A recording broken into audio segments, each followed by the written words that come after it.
Scoop, le plan de Donald Trump demande à l'Ukraine de céder des territoires supplémentaires pour garantir sa sécurité. La Crimée et le Donbass seront reconnus comme russes, aucune troupe étrangère ne sera autorisée en Ukraine et toute adhésion à l'OTAN sera définitivement exclue.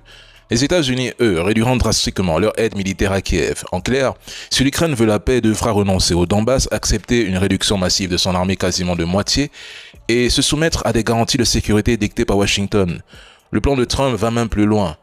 Il prévoit le transfert à la Russie de certains territoires, le gel des lignes de contact à Zaporozhye et Kherson et la reconnaissance internationale par les États-Unis comme par d'autres pays de la Crimée et du Donbass comme territoire russe légitime.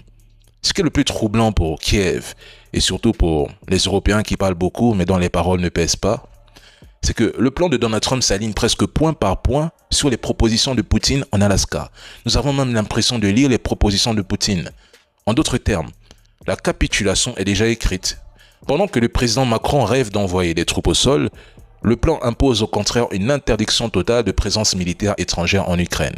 Plus grave encore, l'Ukraine devra abandonner toutes ses armes à longue portée. Évidemment, Kiev rejette une grande partie de ces conditions, mais soyons honnêtes, si Donald Trump acte ta capitulation, combien de temps penses-tu tenir avec des promesses creuses et ces fameux 100 rafales qui ne changeront absolument rien au destin de l'Ukraine?